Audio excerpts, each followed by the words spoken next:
cartas y me dedico a escribir, a comunicar.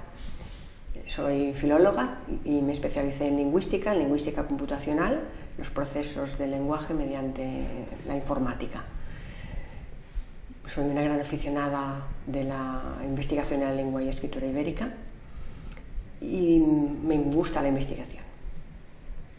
Estamos aquí porque desde que te conocí, desde el día que te conocí, te oí decir que era muy probable que las lenguas románicas no provengan del latín tal como nos han enseñado a todos desde pequeñitos. Eso me sorprendió porque era la primera vez que lo oía y desde entonces te estoy persiguiendo para que me lo cuentes delante de la cámara. Carmen, creo que no eres la única que opina así, hay otros autores, evidentemente, que opinan así, autores un poco marginales del sistema oficial académico. Entonces, la pregunta es muy sencilla, Carmen. ¿Las lenguas románicas provienen del latín? ¿Cuál es tu opinión? Mi opinión es que no. Esta es la respuesta corta. Lo que vamos a hacer es intentar explicarlo un poco para que se entienda por qué estoy haciendo esta afirmación. Bueno, hay que especificar, yo no estoy dudando de la importancia del latín.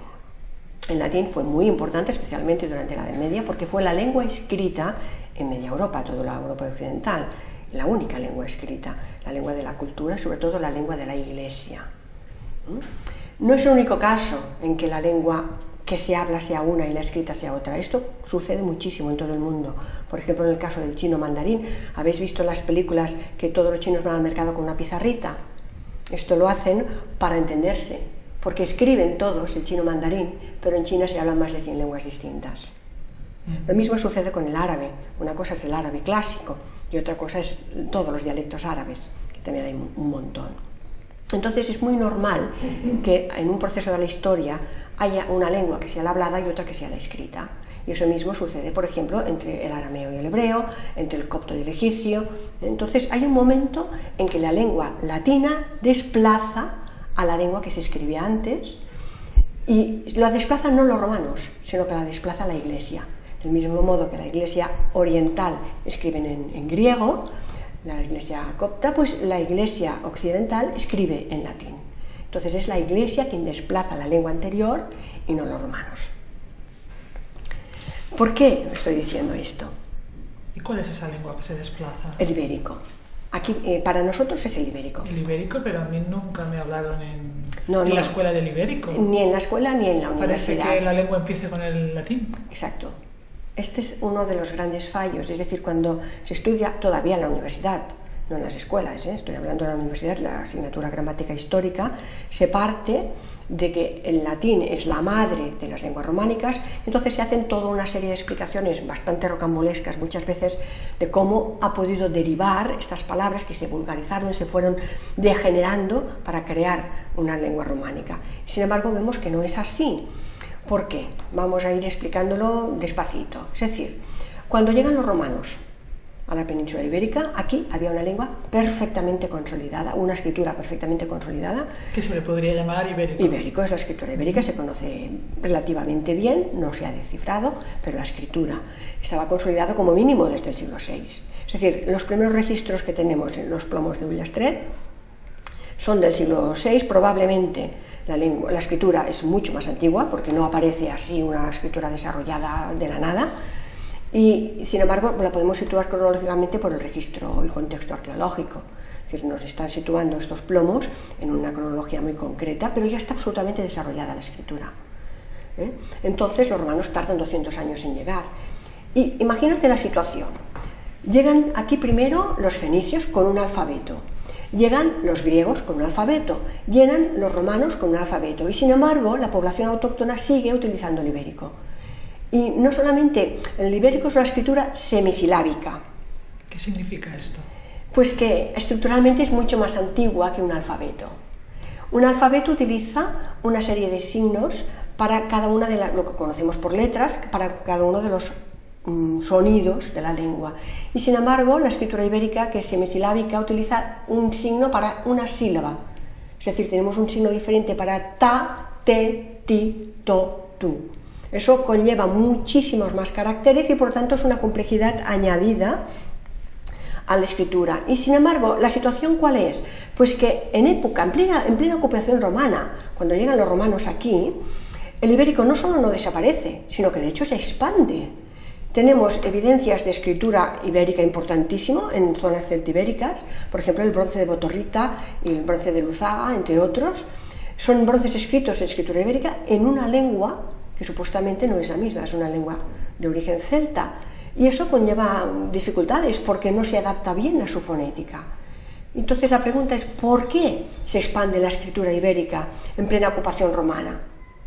Primero, porque es la escritura que se conoce, es la que hay aquí, y eso quiere decir que la gente la sabe leer. Y eso significa que es la escritura de prestigio, es la aceptada, la que utiliza todo el mundo. Pero además significa que esta lengua se habla, porque nadie va a empezar a utilizar en zonas celtibéricas una escritura que ya no se está utilizando en una lengua muerta. Esto no tiene ningún sentido. Por lo tanto, tenemos que en toda la ocupación romana el ibérico no solo no desaparece, sino que se expande y continúa hasta el siglo I después de Cristo. Es por esto que podemos afirmar que el latín sustituirá una escritura, no una lengua. ¿Entiendes? Que hablamos de escritura, lo que nos queda en registro escrito.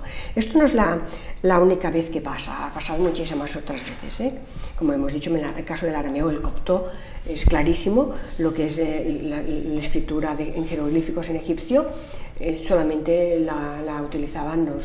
No lo he entendido. Dices que el latín sustituyó a la lengua que aquí escritura. A la escritura que había aquí en ese momento, claro. Y a la lengua hablada no. No. Ahí está el gran fallo, es decir, se tiende a asimilar la escritura con la lengua y no es así. Hombre, a ver, normalmente uno habla en la lengua en la que escribe. No siempre. ¿No? Fíjate ahora mismo en África, muchísimas lenguas, por no decir la mayoría de las lenguas indígenas africanas, no tienen escritura y han adoptado directamente el alfabeto latino o incluso escriben solamente en inglés o en francés, en la lengua de los colonizadores. Y esto pasa también en América, el quechua, todas las lenguas originarias de América no han tenido escrito como lengua de cultura, se ha pasado directamente a escribir en español, en castellano. Entonces es muy frecuente. ¿Y qué hablaban los romanos que vinieron? Los romanos no hablaban latín. Esta es otra de las cosas que hace falta explicar. Porque vamos a ver, los ejércitos de romanos que llegaron a conquistar a la península estaban formados por mercenarios. Y los mercenarios hablaban cada uno su lengua. De hecho, los ibéricos fueron muchas veces parte de estos ejércitos. Y los ibéricos no hablaban latín, hablaban cada uno su lengua. Hablaban romano, las lenguas romances. Entonces, piensa que el latín solo se hablaba en el Lacio, es una zona muy pequeñita de Italia. Y además lo sabemos así, porque Naevius, en el año 200 antes de nuestra era, en la lápida de su sepultura ya lo pone: obliti sunt Romanae, liquor lingua latina. Te está diciendo que los romanos han olvidado la lengua latina. No, los romanos no hablaban el latín y hablaban los dialectos que se conocen, el osco, el umbre, todas las lenguas propias que están absolutamente relacionadas con todo el sustrato, con todas estas lenguas que estamos diciendo que estaban aquí. Es decir, la gente no esperó a que llegaran los romanos para aprender a hablar, y piensa que los que hablaban latín... ¿Todo es latín, Carmen? Claro, doy clases de latín, sí. Pero bueno, hablarlo no lo habla nadie, ya ni los curas. Entonces, ¿qué estoy diciendo? O sea, que podríamos seguir una entrevista en latín, ¿no? No, por favor, no hagas esto, porque lo que quiero es que la gente me entienda. Entonces, piensa una cosa, Alicia, que es importante. ¿Qué nos están diciendo los romanos cuando nos hablan de sí mismos? Que tenían instructores, las familias benestantes, las familias poderosas, tenían instructores y que a sus hijos les formaban en latín y griego, las dos lenguas. Bueno, si ellos hubiesen hablado latín, ¿para qué necesitan un instructor que les enseñe a hablar latín? ¿Para qué necesitan cronistas, historiadores que lo anoten todo? Porque solo estas personas instruidas... O sea, era la lengua culta que era la se lengua estudiaba escrita, para hablar a lo mejor en según qué círculos. pero es la que se ha seguido utilizando toda la Edad Media. Entonces, esto no tiene que sorprendernos. Y ahí está la gran influencia del latín. Todo lo que nosotros conocemos como palabras de origen de latín. Es decir, ahora se dice que cualquier palabra en lengua romance que se parezca al latín es de origen latino y deriva del latín. Pero caramba, la encontramos en inglés y en alemán. Entonces, estamos hablando de que estas palabras se parecen porque provienen de un sustrato común. Por lo tanto, la filiación no se produce, es parentesco, sí. Pero filiación que determina lengua madre, hija, no. Porque lo que vengo a decir es que las lenguas románicas todas se parecen, pero se parecen tanto, muchísimo más entre ellas que respecto al latín. Y eso es lo que quiero explicar con casos muy concretos. Vamos a hablar un poquito y de forma sencilla de léxico, de sintaxis, de fonética. A ver que yo me termine de aclarar, que para mí es muy difícil. O sea, aquí se habla vamos a llamarle una lengua ibérico, ¿no? Un sustrato ibérico, sí, en la que la gente se entendía, incluso escribía, ¿no? Sí. Vale. Llegan los ejércitos romanos. Sí. Estos ejércitos no hablan una sola lengua, que no es el latín además, sino que cada uno, como viene, son gente de diferentes sitios, hablan diferentes... Exacto. Entonces, la lengua que hay aquí obviamente se ve un poco influenciada. Se verá influenciada, sí, por estos romanos, sí, que vienen aquí, ¿no? Y de ahí es donde nace pues el castellano, el catalán, el italiano. Bueno, hay que hacer un inciso importante. Vamos a ver, las lenguas no cambian tan rápido. Por ejemplo, el griego clásico y el griego moderno se puede comprender. El árabe clásico y el árabe moderno se puede comprender. Pero te pongo ejemplos más próximos. Tú coges el Cantar del Mio Cid, que está escrito en castellano del siglo XII, y lo puedes leer perfectamente. Tú coges a Ramon Llull, el autor catalán que introduce el catalán en la literatura, por tanto es el primer escritor que utiliza el catalán, no solamente el latín y el árabe, y se puede leer perfectamente. Coges los grandes cronistas de las crónicas catalanas que tenemos, el rey Jaume, el Bernat d'Esclot, el Muntaner y el rey Pera. Las 4 grandes crónicas de los reyes catalanes están escritas en catalán. ¿Esto qué nos está diciendo? Que realmente las lenguas no cambian, como nos han dicho, en 400 años. Bueno, depende. ¿No? Vamos a ver, puedo decir algo. Cuando se invadió América y llegaron las lenguas de aquí a América, se dejó de hablar. Fíjate lo que me estás diciendo. Has dicho la frase exacta, se dejó de hablar. Una lengua se muere cuando se deja de hablar. ¿Entiendes? Allí se habla la lengua de los conquistadores. Claro, pero fíjate, el español que llegó a América, que de eso hace 500 años, exacto, sigue siendo exactamente español. Ha cambiado poquísimo. Un poquito la prosodia, el tipo de acento, la musicalidad, ¿eh? Pero la lengua no ha cambiado. O sea, o desaparece la lengua, que la hablan los nativos todavía, supongo, claro, pero no se ha transformado la lengua por el intrusismo de aquí está. España. Lo que vengo a explicar... Ha desaparecido una y ha aparecido otra. Exacto. Fíjate, nadie deja de conjugar los verbos, nadie deja de utilizar el condicional o el futuro, ni pierde los casos por el camino como nos cuentan que ha sucedido. Bueno, yo lo que recuerdo de estudiar latín son las declinaciones. Exacto. ¿Dónde están las declinaciones aquí? Pues mira, esto es un ejemplo clarísimo que nos demuestra que las lenguas románicas no vienen del latín. Precisamente este. ¿Por qué? Porque lo que nos cuenta es que primero la gente dejó de utilizar algunos casos, por ejemplo el genitivo, el dativo, el ablativo, que quedó solamente el nominativo y el acusativo. Bien, entonces, durante unos años, claro, la gente no se entendía, porque ¿cómo vas a dejar de utilizar los casos que están marcando la función gramatical de la palabra dentro de la oración? Y yo me pregunto, si en un siglo tenemos 4 generaciones, y esto sucedió en 400 años, durante 400 años, que son 16 generaciones, la gente no se entendía, es decir, no podían hablar porque no tenían claras las correspondencias y las estructuras gramaticales de una oración. Claro, es como si durante 400 años se hubiera estado transformando la lengua y... Eso es lo que nos cuenta la gramática. Tanto, ¿qué se hablaba? ¿Cuál era ese idioma, no? Sí, hay un fallo, que es que a los lingüistas no se les ocurre pensar que la lengua no solamente la usamos para hablar y comunicarnos. La lengua es la base del pensamiento. Pensamos, el discurso interno funciona con el lenguaje. Entonces es imposible concebir que nosotros durante 400 años no nos entendiéramos. Yo he llegado a leer en libros de gramática histórica de la universidad, no estoy hablando de cuentos para niños, se sigue explicando en la universidad que la gente llegó a tal grado de vulgarización, por eso se llama el latín vulgar, y de generación de la lengua, que empezaban a usar los gestos para decir que sí, que no, encoger los hombros. Esto está escrito en los libros de la universidad. Porque es la única manera que tienen de explicarse. Claro, ¿cómo pierden los conectores? Pero ¿Cómo? Eso no es ciencia, eso es imaginación. Bueno, sentido común.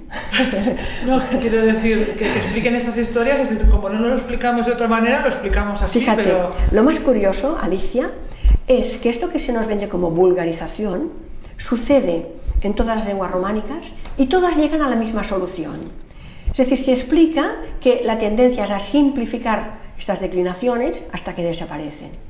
Y la pregunta es, ¿por qué el alemán no las ha perdido? Sí, exactamente, el alemán tiene declinaciones. ¿Y el griego? Pero me estás diciendo que el alemán viene del latín.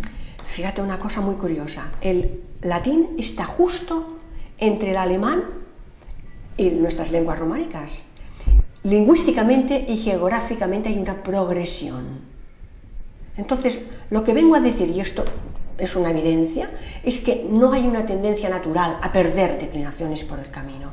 Esto no se puede justificar así. Y menos que todas las lenguas románicas hayan llegado a la misma solución por vías distintas sin tener contacto. Porque el rumano y el gallego, que no hay contacto alguno, han llegado a idénticas soluciones. Y entonces es ahí donde se nos desmonta. Y si esto ya llama la atención con algunas palabras, como vamos a ver ejemplos concretos ahora, cuando llegamos a la sintaxis es que se nos desmonta completamente la hipótesis de que las lenguas románicas vienen del latín porque no se sostiene, es decir, que la sintaxis no se parecen nada. A ver, ¿vemos algunos ejemplos? Sí, vamos a ver ejemplos muy concretos. Por ejemplo, la fonética. Fíjate, las leyes de la fonética son tan precisas y funcionan con tantísima perfección que la adquisición del lenguaje de una lengua, se cierra a los 3 años, nos va a marcar para siempre la adquisición de las segundas y terceras y cuartas lenguas que hablemos. ¿Qué quiere decir? Que el modo articulatorio, como dice Noam Chomsky, todos los humanos nacemos preparados para hablar. Entonces esto, que es tan espontáneo y tan rápido en los primeros meses de vida, después nos cuesta años aprender el inglés y nos volvemos locos para hablarlo mínimamente, de un modo mínimamente decente. ¿Qué quiere decir? Que cerramos este repertorio aparentemente muy amplio de articulación o de posibles combinaciones, lo cerramos a una edad muy temprana. Es decir, nadie espera ir al mercado para aprender a hablar. Aprendemos a hablar en los brazos de nuestra madre. Entonces, el inventario fonético de las lenguas románicas y del latín no tiene nada que ver. Empezamos por las consonantes. El latín solamente tiene 14 consonantes. El castellano tiene 19, el catalán 23. ¿De dónde aparecen todas estas articulaciones nuevas? Bueno, pues la gramática histórica explica que van apareciendo sucesivamente. Primero llega el proceso que se llama de ensordecimiento de las oclusivas en posición final, después llega la fricación, bueno, y una serie de procesos fonéticos muy bien estudiados. Yo me pregunto, ¿y cómo de golpe en el siglo VII empezamos todos a hablar de esta manera? No tiene mucho sentido. Bueno, mi profesor me decía que el 75% del cambio se produce por influencia de la iot. La iot es la i. Bueno, pues sí. No, la i. La i latina. Le llamamos el sonido i. Vale, bueno, si estudiamos el ibérico vemos clarísimamente que de todas las vocales, la que tiene mayor presencia es precisamente la i. Es la más estable, además. Bueno, entonces toda esta influencia externa que se viene a justificar por un proceso de evolución a lo largo de 400 años, resulta que no hay que irlo a buscar ni fuera ni lejos, lo tenemos aquí. Es la vocal más presente. Entonces, todos estos procesos de palatización que se justifican o se intentan justificar a partir de la influencia de una posible iot celta, es que todo esto no hace falta para nada. Y si cogemos el inventario vocálico, es todavía más escandaloso. Las 5 vocales del castellano son idénticas a las del euskera. ¿Es que el castellano y el euskera se parecen, no estás diciendo? Sí, exactamente, estoy diciendo esto. Es decir, lo que se nos cuenta en gramática histórica es que el trazo de longitud, es decir, las vocales largas y cortas del latín, van evolucionando, entonces pasa el grado de longitud, se convierte en apertura, se crean los distongos, pues todo esto lo puedes borrar y olvidarlo, porque las mismas vocales, las 5 A, E, I, O, U del castellano, son las del euskera. ¿Entiendes? Entonces, todo esto, cuando estudias gramática histórica, no, bueno, se ignora. ¿Por qué? Bueno, pues supongo porque cuando se escribieron los libros que se están utilizando en la universidad, no se conocía nada o casi nada del ibérico. ¿Y por qué? Insisto, no se conocía nada del ibérico. ¿Por qué se han investigado tantísimas lenguas muertas y la de aquí no la hemos investigado? Esta pregunta me la hago yo todos los días. Realmente hay grandes investigadores de ibérico, pero fuera del nivel académico. Es decir, a nivel académico no existe ninguna cátedra de ibérico, todavía hoy, en el siglo XXI. Puedes estudiar etrusco, puedes estudiar lineal A y B, y puedes estudiar el cuneiforme. No se puede estudiar en la Universidad del Ibérico. En ninguna universidad de España. Ni de fuera de España. No, claro. Si quieres saber un poquito, te puedes ir a Alemania, que es donde saben más los lingüistas ¿El ibérico? Claro, el que ha hecho el gran inventario del Monumental Linguarum Hispanicarum con todas las inscripciones ibéricas, que por cierto hay más de 2000 y sigue sin descifrar, ha sido Jürgen Untermann, alemán. O sea, ¿en Alemania se sabe más del ibérico que aquí? ¿Qué estás diciendo? Vamos a ver, yo es que no sé si no te entiendo bien o... Me estás entendiendo. Aquí hay grandes especialistas, se hacen los congresos de paleohispánicas, se habla a nivel de especialistas, pero esto es como algo elitista que no ha entrado en la universidad. Ahora mismo, si tú quieres tener acceso a los escritos en ibérico, o te introduces estos círculos o accedes a mi página web donde lo pongo a libre distribución. He montado una página web precisamente para suplir este lapsus, es decir, ¿cómo puede ser que cualquier persona que quiera conocer las escrituras en ibérico pues no pueda tener acceso si tiene que ir a las hemerotecas de las universidades para buscarlo? ¿Y por escrito lo has puesto todo esto, Carmen? Todo, sí. Entonces, precisamente... No quiero decir en un libro para poder... Bueno, yo tuve la suerte de que el trabajo final de carrera mío se publicó, porque rápidamente cuando me escucharon, una persona misma del público, cuando hice la presentación del trabajo, me propuso publicarlo, porque le pareció que era muy importante. Lo he ido presentando, por ejemplo, en la revista Origa también salió publicado un artículo. He ido un poquito difundiendo ese tema, pero me pareció imprescindible poderlo poner al alcance de cualquier investigador. Entonces lo que hice fue crear una fuente para poder escribir en ibérico y después introducir todo el corpus. Para esto me ha ayudado David Folk, que bueno, se ha pegado la gran paliza de introducir todos los textos ibéricos en el ordenador. Pero ahora están a disposición de cualquier persona. Puedes entrar... ¿Y qué puede hacer una persona con este material? Primero, verlo. Porque claro, lo que no se puede investigar es lo que no existe, lo que no se puede ver es muy difícil que alguien pueda conocerlo. Claro, lo primero que hay que decir es que hay más de 2000 textos. Y no estoy hablando solamente de marcas en cerámica cortas, es que hay plomos, hay cartas, hay contratos comerciales, hay textos votivos funerarios, en contextos de enterramientos, de espacios religiosos. Tenemos una cantidad enorme. Si no he entendido mal, sin traducción todavía. Sin traducción. Eso es muy grave. Claro, es una de mis pasiones y estoy en ello, sobre todo en divulgarlo y en facilitar equipos multidisciplinares, que se pueda estudiar desde diferentes aportaciones. Sí, es increíble, cuesta de entender, ¿eh? Vamos a ver. Volvemos a la fonética. Sí, venga. Decíamos que el inventario de consonantes del latín es muy reducido, el de las lenguas románicas es mucho más amplia y existen en todas las lenguas románicas. Pero para mí, la característica que hace que sea imposible que las lenguas románicas deriven del latín es el cambio en la estructura de la sílaba.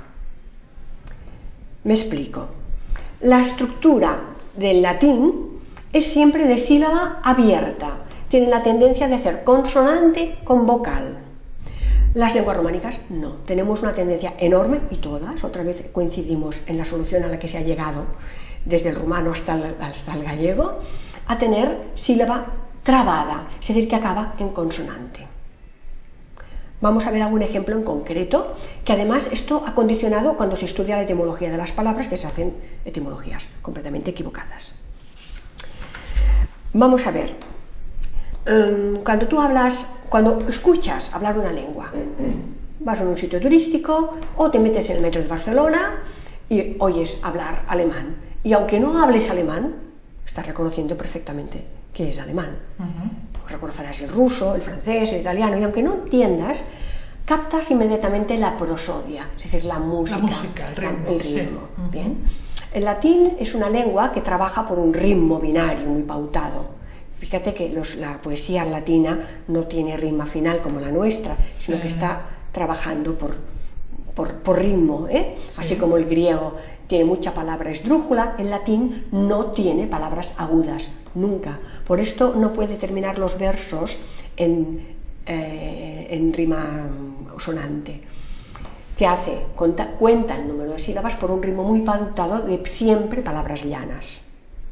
Es el ritmo de la lengua. Entonces tiene una música que no tiene nada que ver con la nuestra, con la que es genuinamente de aquí.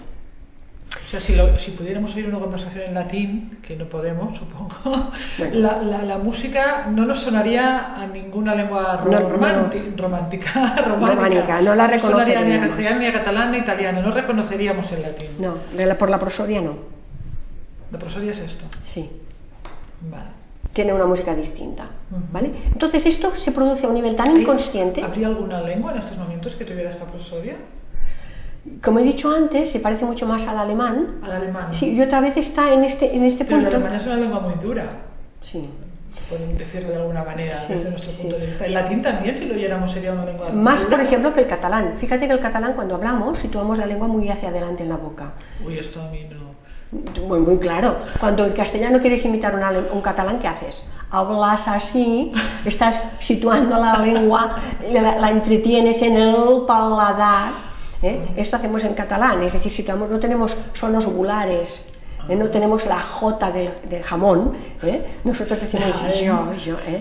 Claro, tenemos estos sonidos como más suaves, mucho más hacia adelante, toda la distribución del sonido se produce en la parte anterior de la boca. ¿Y el latín cómo sonaría? El latín sí que tiene algunas ovulares, pero tiene muy pocas consonantes. Es que claro, es toda la prosodia que es distinta. Es ahí donde voy. Es decir, están jugando con la longitud de la vocal, tienen vocal larga y vocal corta, todas las vocales son largas o cortas. Tienen un ritmo binario en la lengua. Binario. Suena como muy... Sí, claro, porque fíjate, nuestra lengua, al tener palabras agudas, llanas, esdrújulas, tiene una música muy distinta. Y curiosamente, si vas a Grecia a hacer turismo y oyes hablar el griego, dices, caramba, qué castellano más extraño están hablando, porque tienen exactamente esta musiquita. Es decir, nuestra música se parece... ¿El griego tiene nuestra prosodia? Sí, se parece muchísimo más. Es decir, oyes hablar el griego... A ver si vas a acabar diciendo que las lenguas románicas vienen del griego. No estoy diciendo que vengan del griego, pero sí estoy diciendo que tienen puntos de parentesco importantes. ¿Cómo es? Y tan discutibles que una palabra venga del latín como que venga del griego. ¿Por qué? Porque durante la Edad Media el proceso de creación de palabras, bien sea por derivación o composición, especialmente por composición, se utiliza el griego, que es riquísimo. Nosotros estamos hablando de ojos y en cambio hablamos al oculista. Estos son palabras que se han formado, son los que conocemos por neologismo, la mayoría a partir del latín y el griego, y evidentemente la influencia es aplastante, porque todo este vocabulario nuevo lo hemos creado con estos métodos, ¿entiendes? Pero sí que tengo que reconocer que la prosodia, es decir, si escuchas el griego, no les entiendes, pero piensas, están hablando, te preguntas, ¿están hablando en castellano? Porque la música es muy parecida. Y lógicamente tenemos un ancestro común. Es decir, las hermanas se parecen, ¿de acuerdo? La lengua románica se parecen. Lo que no se parece es la madre. Como para justificar que venimos del latín. Tendríamos que parecernos al latín. Y hemos hablado solamente de fonética. Ahora vamos a pasar a la morfología y la sintaxis. Vamos a ver. Entonces la cosa es más grave. Acabando para acabar, un ejemplo concreto que me has pedido. ¿Por qué hablo de que la coda, es decir, la sílaba, la estructura silábica es distinta? Esta coda silábica trabada o libre. Te pongo un ejemplo muy claro. Cuando se hace etimología, a veces se hace mal, precisamente por no tener en cuenta esto. Por ejemplo, si tú buscas en el diccionario etimológico de dónde viene la palabra esclavo, te dicen, literalmente, que viene de eslavo, porque los romanos hicieron muchos esclavos eslavos. Entonces pienso, Dios mío, la esclavitud creo que es anterior a la romanización, pero ¿cómo se llama esclavo en alemán? Esclave. Fíjate que eslavo y esclavo hay una letra de diferencia, que es una C que desaparece. Entonces, al hacer la etimología nos dicen muy en serio que esta C desaparece porque viene de eslavo, ¿vale? ¿Tú crees que un alemán añadirá una C para que se parezca en castellano. Vamos, no tiene sentido. Es decir, que una palabra que ha evolucionado en un lugar tan lejos geográficamente y lingüísticamente lleguen a la misma solución. Pero además un alemán jamás llamará esclavo a un eslavo. Es decir, que la etimología a veces llega, con todos los respetos, al punto del ridículo. Lo mismo pasa con la toponimia. Tenemos Corominas, es el gran lingüista en catalán que ha hecho una enciclopedia alucinante de todo lo que es la etimología de los pueblos catalanes. Sin embargo, tiene deslices. Por ejemplo, l'esquevallirana viene de valeriana. Yo digo, madre mía, que tomaban valeriana todos la gente del valle. Sin embargo, si miras, Irana significa en ibérico valle, la Vall d'Aran. Vall d'Irana es la Vall Arana, es valle. ¿Me entiendes? Es decir, la lingüística, al partir de una premisa, como un axioma inamovible, de que las lenguas románicas del latín intenta justificar a través del latín incluso lo que es injustificable. De la base de que venimos del latín, ya todo intentas justificarlo y meterlo ahí. Ahí, exacto. Sin plantearte otras opciones. Exacto, es ahí donde voy. Es decir, el caso de Vallirana es clama al cielo. ¿Me entiendes? Entonces, pero esto, bueno, es un puro ejemplo solamente para explicar. Fíjate por qué te pongo el ejemplo de esclavo para hablar de la coda silábica. Porque si me dices, vale, si no viene de eslavo, ¿de dónde viene? Pues si fragmentamos correctamente el sonido y en vez de hacer una sílaba abierta la hacemos trabada, tendremos ex labor. Ex labor, ¿qué es ex? El ex marido, el ex ministro. El que ya no es ministro, el que ha salido del ministerio, o el ex marido ya no es marido, ¿de acuerdo? Ex labor, labor que es el trabajo, pero el labor es el trabajo digno, el que hace la gente importante. Entonces el ex labor es el que está fuera de este trabajo, es el que hace todos los trabajos desagradables, el que hace el trabajo que nadie quiere hacer. Esta es la etimología correcta de esclavo. Pero para eso tenemos que fragmentar correctamente la sílaba. Ex labor. Entiendo. Este es el ejemplo. Venga, mira, quiero hablar del léxico y te quiero poner un ejemplo.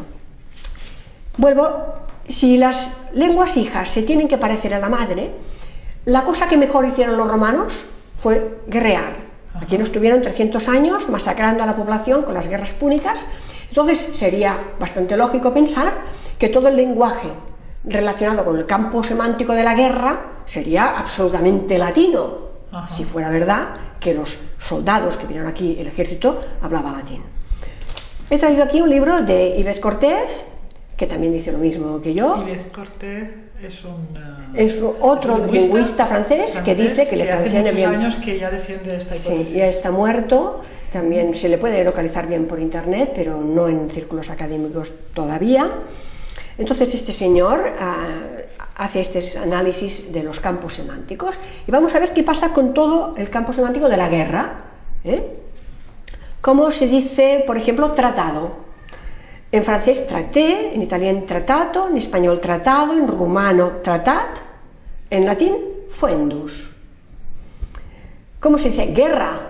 Guerre en francés, italiano guerra, en español guerra, en latín bellum. ¿Cómo se dice? Desastre. En francés desastre, en italiano desastro, en español desastre, en rumano desastro, en latín clades. ¿Cómo se llama la lucha? En castellano, en francés luta, en castellano lucha, en italiano lotta, en rumano lucta, en latín pugna. Bueno, lo que está claro es que todas las lenguas románicas coinciden, provienen de algún sitio, claro, que no debe ser el latín, pero está claro que vienen de un mismo origen. Todas, fíjate, comparten, son hermanas, por eso yo digo, son hermanas. Las lenguas románicas. La madre equivocada. ¿Y el padre dónde está? Aquí está. ¿El padre dónde está? Las lenguas se transmiten por lengua materna. Dinastía materna. No, a ver, lógicamente la influencia del latín no la niego, pero es posterior, es de la Edad Media. Pero aquí tenemos un claro ejemplo. O sea, es una tía. No, es una hermana. No es una hermana más, una prima. ¿El latín lo prima? Una prima, una prima que nos igual que el alemán y el inglés, porque gran parte del vocabulario inglés y alemán son iguales que los de las lenguas románicas. Ajá. Claro, muchísimas palabras. O sea, que el inglés y el alemán vendrían de la misma madre original que la románica. Bueno, es lo que yo no sé si hay que llamarlo indoeuropeo, ¿Por qué? Porque entonces tenemos una lengua como el hebreo, que no es de la familia indoeuropea, que es una lengua semítica, y también coincide. Es decir, lo que son las raíces trilíteras del hebreo, muchas veces estas consonantes coinciden. Es decir, estamos hablando de una lengua madre, evidentemente. ¿Nos estás llevando a una lengua original, Carmen? No lo sé, porque para mí es muy difícil explicar que haya una lengua original y que haya dado, por ejemplo, lenguas tonales como el vietnamita. O que haya esa sí que sería completamente distinto. No, yo no lo puedo explicar. O por ejemplo las lenguas aglutinantes, como en el caso de algunas lenguas indígenas americanas, que en una sola palabra se incluye semánticamente una oración. Me cuesta explicarlo con una lengua madre. Hay un lingüista que se llama Jaime Martín, licenciado en Filología Románica, que ha estado impartiendo clases durante más de 40 años, está doctorado. Este señor ha publicado ahora en el mes de abril de 2013, es decir, una investigación reciente, de la similitud de más de un 70% entre el euskera y el dogón. Entonces, bueno, él para mí... ¿Y el dogón? Claro, si él se equivoca... ¿Dónde se habla el dogón? En Mali, en África.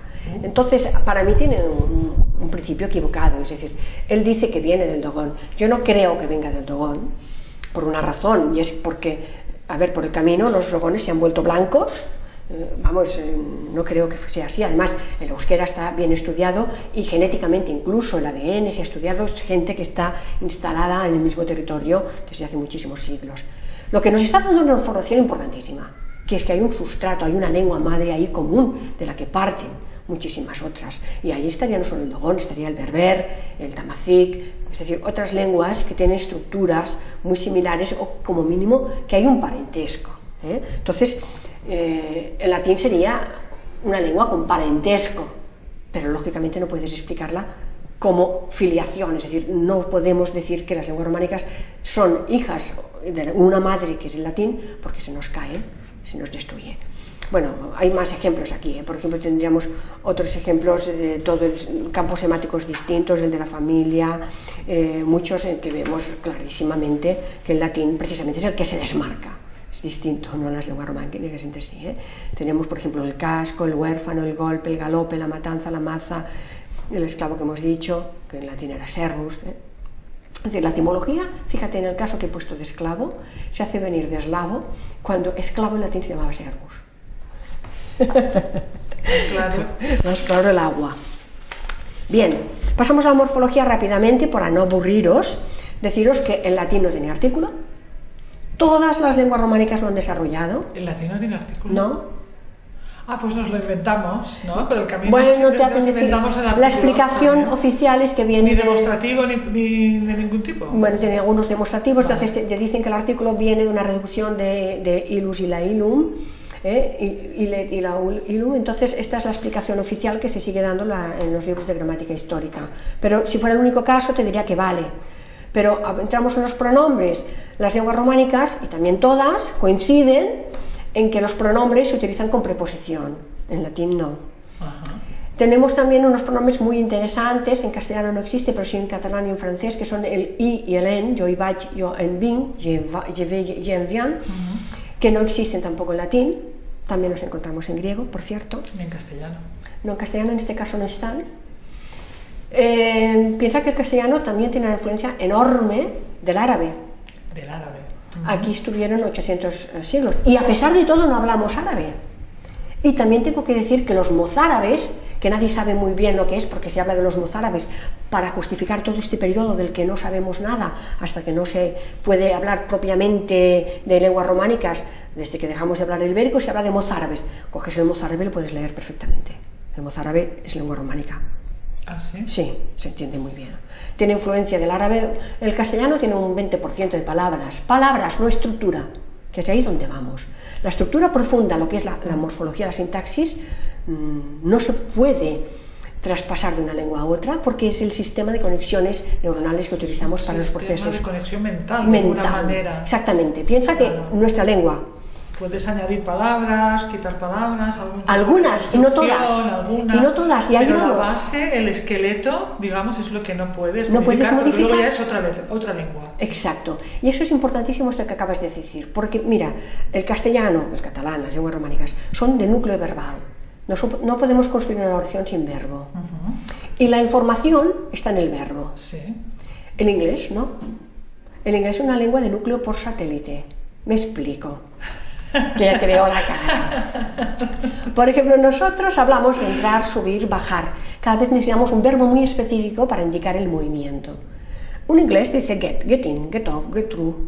¿Entiendes? Get up, get down. La información está en el satélite, en la partícula que añades a este verbo. Vale, los famosos verbos, ¿cómo se llaman? ¿Modales? Los phrasal verbs. Los phrasal verbs, vale. Que utilizan el mismo verbo con una preposición distinta y significa 50 cosas distintas. Por lo tanto, la información básica está en la preposición. Exacto, y aquí no, aquí la tenemos en el verbo. El verbo es lo que nos muestra clarísimamente que hay un proceso evolutivo en las lenguas románicas que no se puede explicar de ninguna manera a través del latín.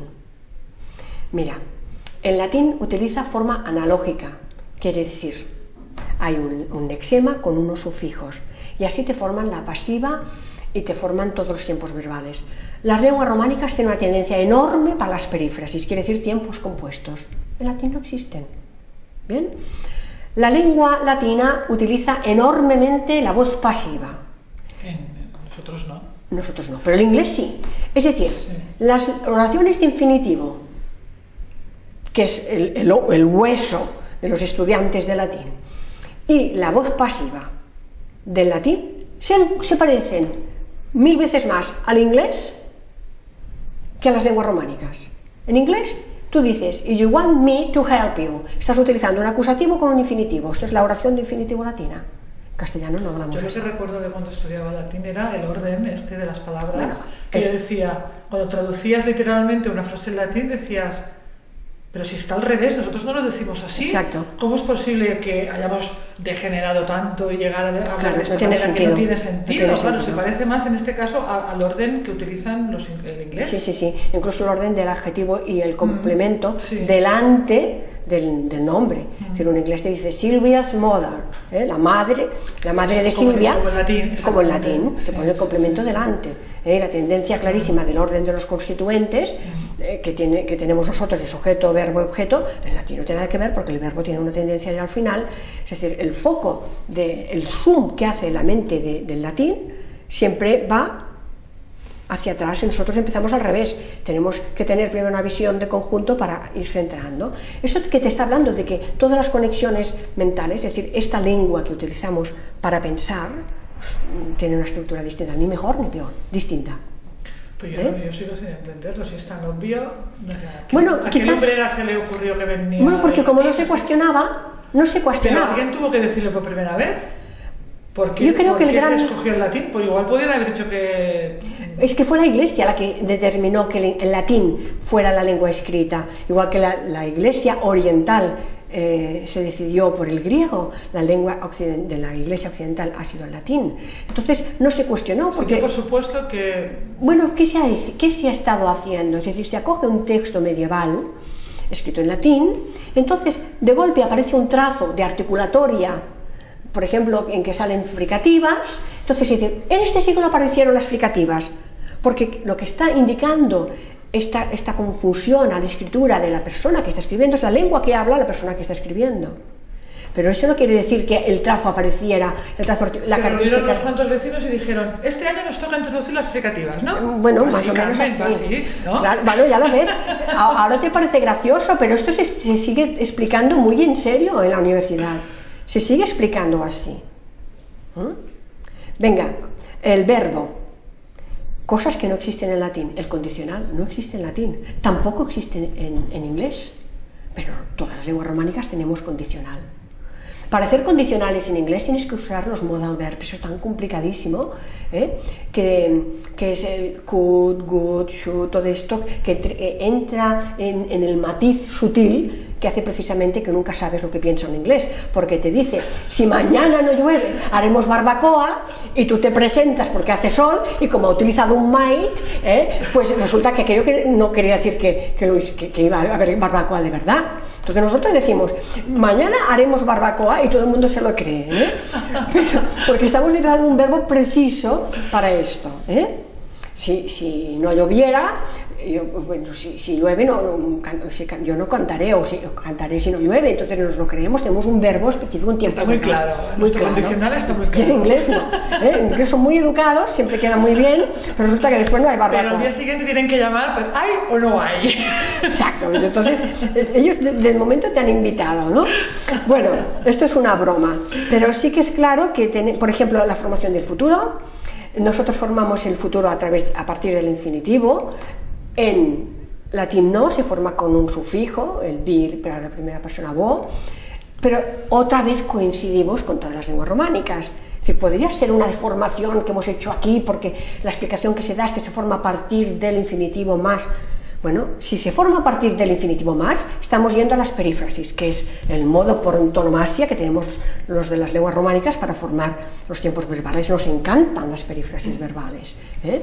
Esto es propio de las lenguas románicas, no precisamente del latín. Más los nombres, la formación del plural.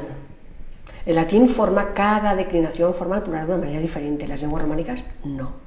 Tenemos claramente una formación de plural en las lenguas occidentales, por ejemplo el castellano, el portugués, el catalán, y el francés el plural en S, que qué casualidad es como lo forman los ingleses. Sin embargo, las lenguas orientales, como son el rumano y el italiano, los forman con I o con E. Eso tampoco se parece al latín. Un poquito se parece el italiano más al latín en este aspecto por proximidad, pero es otro trazo diferencial. Y el otro más importante es el género. Las lenguas románicas no tienen género neutro, pero otra vez lo encontramos en alemán. Es decir, el alemán, por proximidad lingüística y geográfica, se parece más al latín que las lenguas románicas. Tienen todas las declinaciones, tienen el género neutro. No lo tenemos en ninguna de las lenguas románicas, solamente nos queda un pronombre neutro. Es decir, nosotros tenemos otras tendencias, pero es otra vez la casualidad de que todas las lenguas románicas se parecen. Bueno, cuando llegamos a los adverbios, la cosa ya cada vez cuesta más de explicar. Piensa que en latín, es decir, lo que nos dice en gramática histórica, cuando estudiamos esta evolución, porque claro, se da por supuesta que las lenguas románicas proceden del latín, lo que no se puede explicar es que no haya ni uno de los conectores latinos en las lenguas románicas. De hecho, si hablamos de las tres categorías que no tienen flexión, es decir, estamos hablando, hasta ahora de morfología hemos hablado de artículos, de sustantivos, hemos hablado de verbos, pero ahora llegamos a las categorías fijas, que son adverbios, preposiciones y conjunciones. En una lengua podemos crear nombres nuevos. Por ejemplo, sale un personaje que se llama Jordi Pujol y podemos crear el pujolismo. Podemos inventar nombres y adjetivos y podemos incluso inventar verbos, por ejemplo, formatear. Ahora con la informática pues se están inventando, necesitamos vocabulario nuevo y esto es muy productivo. En la lengua tenemos recursos para inventar palabras nuevas, pero las categorías cerradas, las fijas, no son cerradas. No podemos inventar preposiciones, adverbios y conjunciones, y además son las imprescindibles en una lengua. Entonces, la gran incógnita es cómo es que ni una sola de las conjunciones latinas y de todos estos conectores latinos se han trasladado a las lenguas románicas. Mira, las únicas que se mantienen son et, que es i, nec, que es ni, aut, que es o, si, que es el condicional sí, y el quid, que pasa que. Son las únicas coincidentes, pero todo el resto, nosotros tenemos una clara tendencia a la locución, otra vez, a pesar de, por supuesto, sin embargo, todas estas conjunciones que relacionan la frase principal con la subordinada, en latín no existen. Y ahí es donde se nos desmonta completamente el esquema. Y ya te he dicho que yo muy seriamente he leído en libros de gramática e historia que dicen esto, que claro, como se degeneró tantísimo la lengua, se gesticulaba. Entonces yo quiero decir, no obstante, oye, te voy a dejar mi libro, no obstante con un gesto. Pues, no sé, vamos a empezar a inventar. Realmente esto es serio, ¿eh? Mira, en el siglo XIX... ¿Tú crees? En el siglo XIX toda la población, el 90% de la población era analfabeta y conjugaban perfectamente los verbos. Es más, tenían un lenguaje muchísimo más rico que el que tenemos nosotros. La gramática no la inventa, es decir, no son los gramáticos los que inventan la lengua. La lengua per se es perfecta. Existe antes que los gramáticos. Y lo único que hacen los gramáticos es plasmarla, es intentar explicarla, explicar estos procesos. Pero te vas a cualquier país del más recóndito, en la selva del Amazonas, y utilizan perfectamente la lengua, la gente no está gesticulando. Esto lo explicaremos en otro vídeo, Carmen, hablando del origen de la lengua y todo esto, que sé que también te apasiona. Sí, el origen del lenguaje es para mí una auténtica pasión, porque la lengua es tan perfecta que no puede ser construcción del azar, tal como nos han explicado. Realmente estoy convencida absolutamente que no ha sido así. Bien, yo creo que no quiero marear más porque los ejemplos en sintaxis, el cambio de los elementos constituyentes de la oración es muy evidente. Carmen, ¿de dónde vienen las lenguas románicas? Las lenguas románicas no vienen, estaban aquí. Antes de la llegada de los romanos, la gente hablaba perfectamente, y son las lenguas que se hablaban aquí. Por lo tanto, no vinieron de ningún sitio. Son lenguas emparentadas que además forman abanico, como siempre. Fíjate que el catalán está entre el francés y el castellano, el aragonés está entre el catalán y el castellano, el bable está entre las... Cuando se hablaban aquí, ¿quieres decir que es la lengua autóctona, que por la vibración de esta tierra se generó aquí esta lengua que ha existido aquí desde siempre? Claro. Que ha sido evidentemente influenciada por multitud de otras lenguas, claro, pero que ha mantenido su esencia. Y además el proceso es de miles de años, no de cientos. Este es el gran cambio, es decir, toda la explicación de gramática que se intenta justificar en 400 años, tendríamos que hablar de miles de años, porque el español de América sigue siendo español. Y hay pequeños cambios de introducción del léxico, han dejado de utilizar a lo mejor algún tiempo verbal, concretamente en Argentina, un tiempo verbal, pero la lengua es perfectamente la misma, igual que el griego clásico del griego actual, el árabe clásico del actual. Entonces estos procesos tienen que abrirse años, miles de años, no cerrarse en este proceso casi ortopédico para justificar estos cambios. Entonces yo pienso que hay que replantearlo, es decir, no estoy quitando ni un ápice la importancia del latín, porque evidentemente ha sido la lengua escrita de media Europa durante muchos siglos, pero sí tenemos que replantearnos, sobre todo, este proceso cómo ha sido, esta influencia de incorporación del lenguaje, la creación de todo neologismo, todo esto sí, está muy bien explicado, pero el origen no se puede supeditar a una lengua madre y unas lenguas hijas, sino que tenemos que hacer un planteamiento completamente distinto que pasa obligatoriamente por el ibérico. Quizá nos ayudaría muchísimo, ¿no?, dedicar esfuerzos y recursos a traducir, a conocer el ibérico, porque es la que tenemos registros, nuestro origen, nuestra historia. Es la que nos ha dejado registro escrito, porque indudablemente había otras.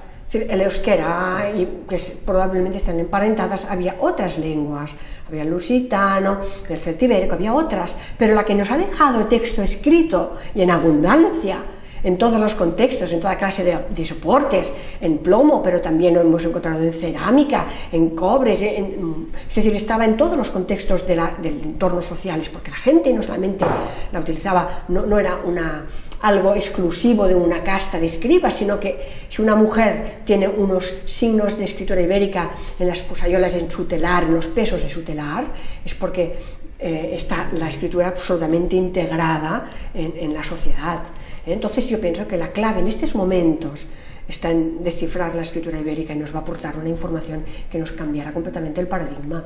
Carmen, a ver si consigues un equipo de lingüistas, de investigadores que te ayuden en esta labor, y en un par o tres de años yo creo que aquí podemos dar la exclusiva de traducidos los textos ibéricos, y lo más a más nos cuentan esto y nos presentan aquello y hemos descubierto el origen de la patata. Fíjate lo importante que es el tema interdisciplinar.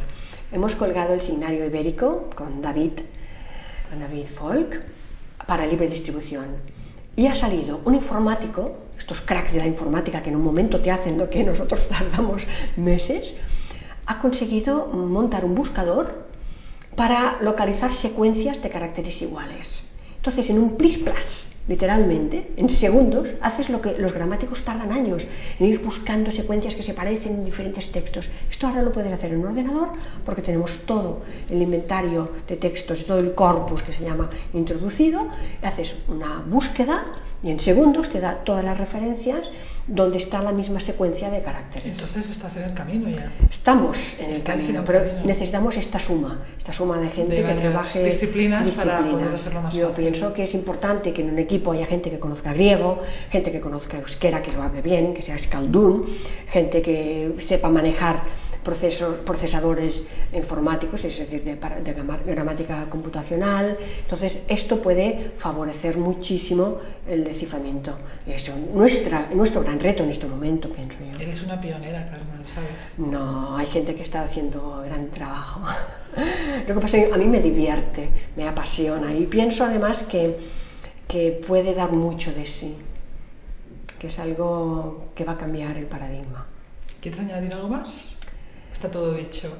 Bueno, hay mucho más para contar, pero básicamente es dar estas pinceladas de por qué. Es decir, no quería yo que pareciera que estoy vilipediando al latín. No es nada contra el latín. A favor de nuestras lenguas propias, que las hemos tenido ignoradas, especialmente desde el entorno académico, muchos años. Es una llamada a fijar la atención en estas escrituras que tenemos aquí, que tiene mucho que decirnos todavía, además de una riqueza extraordinaria, todo el bagaje de cultura, de la cerámica, todo el registro material que nos está ofreciendo la arqueología. Es impresionante, que no hay que buscarlo fuera, está aquí. Gracias. Gracias.